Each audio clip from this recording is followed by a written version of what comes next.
The applause is still going. You can hear it.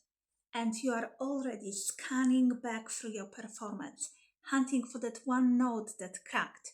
My daughter does it quite a lot. That one line maybe that came out flat. The one moment your hand maybe shook slightly on the bow. Rationally, cognitively, you know that audience probably didn't notice, nobody in the audience noticed, but your body didn't get that memo. Maybe your hands are still a bit cold or sweaty or shaky. Maybe your heart hasn't come down, even though that hard part is over. I hear this very often. Recently, I had a conversation with an opera singer who said, gosh, they probably noticed I got this line in Italian incorrectly. And I'm like, how many people in that audience do you think speak fluent Italian to even notice, right? So rationally we know, but our body still reacts. So this can happen after many years of training, even if someone performed the exact aria or the exact piece hundreds of times really well, and their body still reacts as if something dangerous just took place when you did that on stage. I'm Dr. Maja Jankowska. I'm a clinical and counseling psychologist, and I do deeper psychological work with musicians, singers, actors, and other performing artists. And we'll come back to this. Anyway, let's stay with what's actually happening in your body right now, because that's the interesting bit, right after the performance. Let's name it first. What you are experiencing after that performance in your nervous system is an old stuff, maybe an old program that was written a long time ago. It might stem from many different experiences. It might be a teacher who was harsher than they needed to be right after your performances, giving you critical feedback. Maybe by one audition that never really left you. Maybe a competition in which you froze. Maybe just by years of being told the standard is never quite high enough. So I want you to know preparation and psychological safety are not the same thing. You can be technically really very good, excellent, and still have a nervous system that has never been told the danger has passed. So we need to swap the question. Instead of asking that question that I hear so often from performing artists, what is wrong with me? I want you to ask, how can I work with my nervous system so that it settles? That's a completely different question, and it changes how you approach the whole thing. Now, here is the part I really want you to sit with. The shaking hands, the racing heart, the mind that goes blank.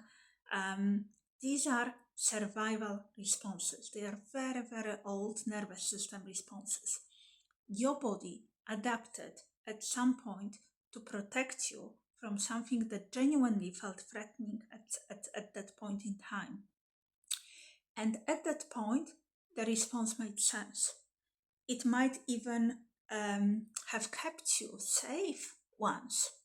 Now the trouble is, it still switched on long after the actual threat has gone. Sometimes it can be many, many years after. When you can see it that way, as a protective biological mechanism that is simply out of date rather than some kind of personal failing, something in the shame starts to loosen. The anxiety may still show up. That's not the problem. We can deal with it.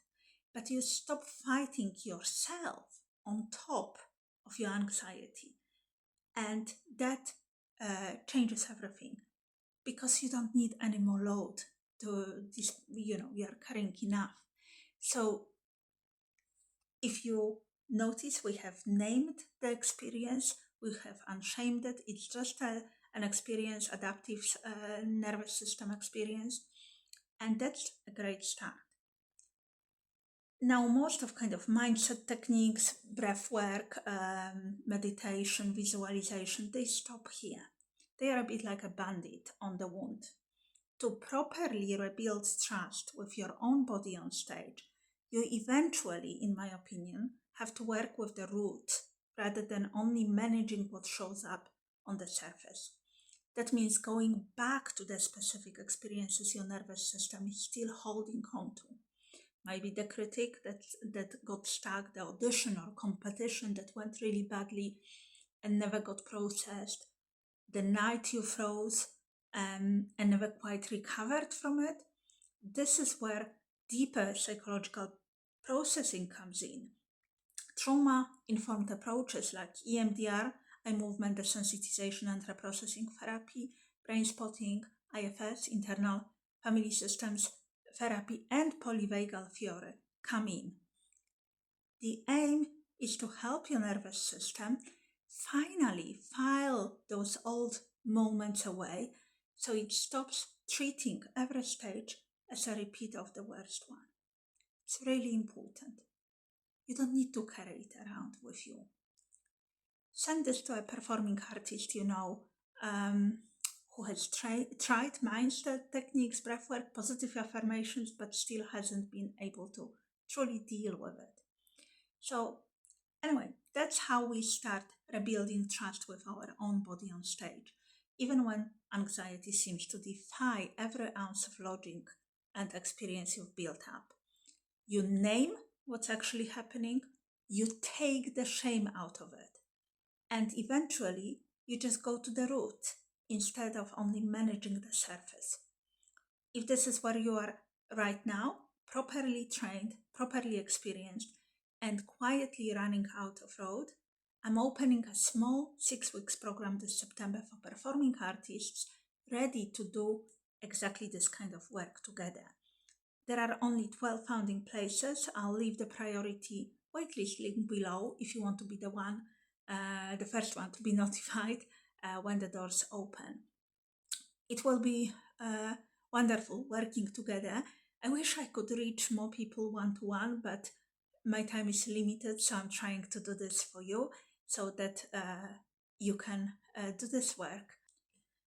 Drop a comment if this is the first time someone has actually said this out loud for you.